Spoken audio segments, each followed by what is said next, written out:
Olá, bem-vindo ao Marco da Física. O que é que eu vou falar nessa aula especificamente? Vou trabalhar com a questão de vetores. O que são? Como são representados? Qual é a base que vai me dar uma informação simples sobre o que é vetor? Certo? E depois, em aulas futuras, a gente vai aplicar esses vetores. E aí você vai ver que a importância de você entender, né, o que é o vetor, como eu posso representar, vai ajudar muito, principalmente a gente vai trabalhar com a parte de física. Então vejamos, o que é um vetor? Um vetor é um ente matemático representado no segmento de reta orientado, ou seja, é um símbolo da matemática. Tá? Com que características? Esse vetor ele tem módulo, direção e sentido. Certo? Ou seja, o que seria um módulo? É um tamanho, um número, o comprimento desse segmento de reta. A direção é uma propriedade de retas paralelas e o sentido, para um lado ou para o outro em cada direção.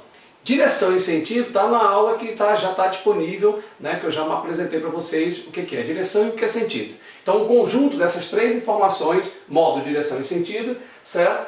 Me dá as características de um vetor que é um segmento de reta orientado. Então vejamos. Tá aqui o segmento de reta, ele é orientado para um lado ou para o outro, tá certo?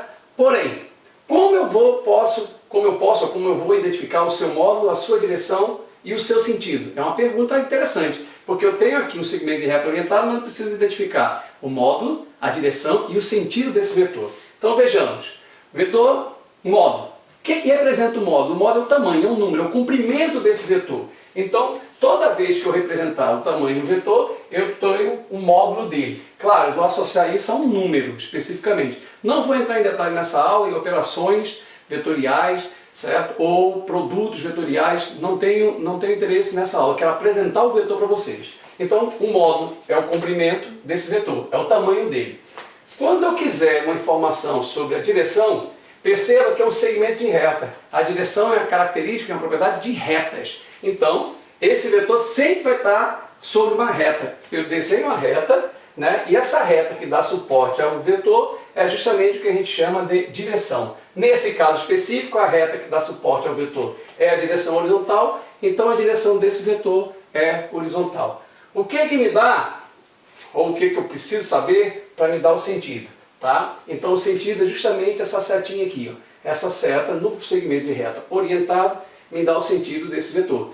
Tá? Então nesse caso aqui, especificamente falando, esse vetor tem direção horizontal, sentido para a direita, cujo módulo é esse tamanho aqui, que em algum momento vou ter que dar um número para especificar esse valor. Ok? Então vamos lá.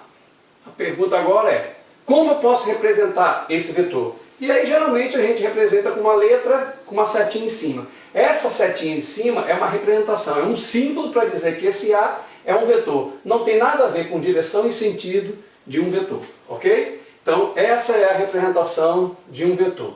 Agora vamos mais à frente, certo? Como é que seria a representação completa desse vetor?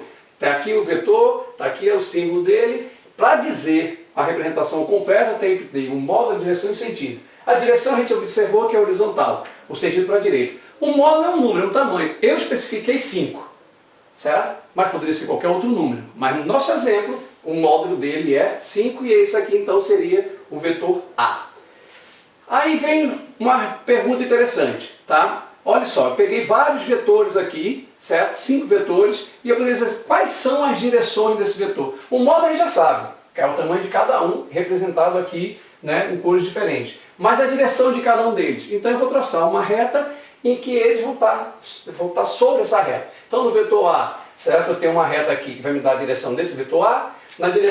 No vetor B, vai me dar uma reta que vai me dar a direção do vetor B. E isso a mesma coisa ocorre para o vetor C, o vetor D, certo? E o vetor E.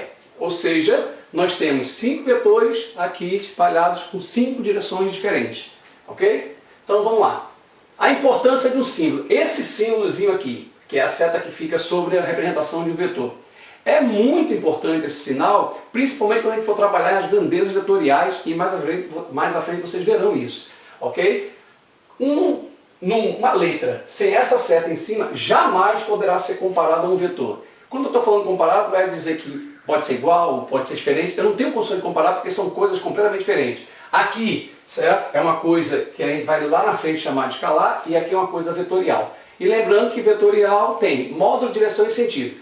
Toda vez que isso aqui aparecer, certo? você vai ter que trabalhar com módulo, direção e sentido. Então eles não podem ser comparados. Tá? Então, nesse caso aqui, ó, quando eu coloco a seta sobre o A, que é o nosso vetor, eu estou dando a informação para todo mundo que essa coisa aqui, esse ente aqui tem um módulo, uma direção e um sentido. Se eu não tenho a seta, ou eu coloco as barras entre esse vetor, eu estou chamando de módulo. Módulo é apenas o quê? Um número. Eu não me preocupo mais com a direção e o sentido. Exemplo aqui nesse módulo, A igual a 5. Ok? Vamos lá. Então, uma coisa que é interessante ressaltar. Um vetor só pode ser igual a outro vetor. Jamais a um número, um módulo.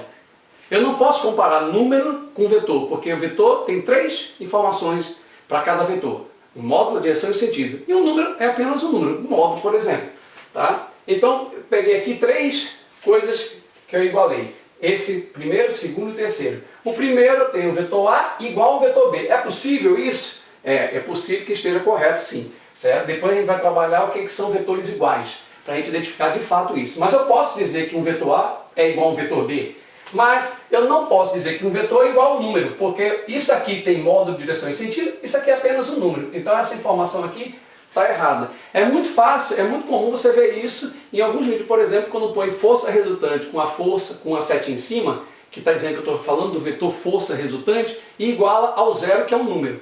Né? Nesse caso aí, isso tem uma informação errada sobre o que você está informando. Então eu teria que comparar um vetor a outro vetor. Então é muito comum você falar ao vetor nulo, ok? Então aqui, o A, que não é um vetor, eu posso igualar ao número. Então seria um módulo, é um número, está correto isso aqui, ok? Então aplicações, né? Vamos pensar em física.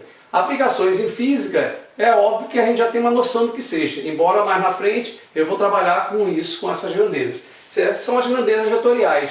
Então eu vou representar as grandezas vetoriais, por exemplo, aceleração, eu tenho o vetor A, F para força, certo? D para deslocamento, campo elétrico, então são vetores. Se eu entender vetores, eu entendo o que está aqui por trás de uma forma até mais simples, quando a gente for ver, por exemplo, que força resultante é massa vezes aceleração, e aí você tem uma operação vetorial, certo? E você me dá uma informação, consegue obter uma informação, se entender bem o que é vetor, qual é a resposta esperada quando você aplica isso, tá certo? Mas isso aí fica para outra aula, né? E eu espero vocês, né, em outro momento, ok? Para a gente discutir a parte mais relacionada à física, ok? Então, vamos lá.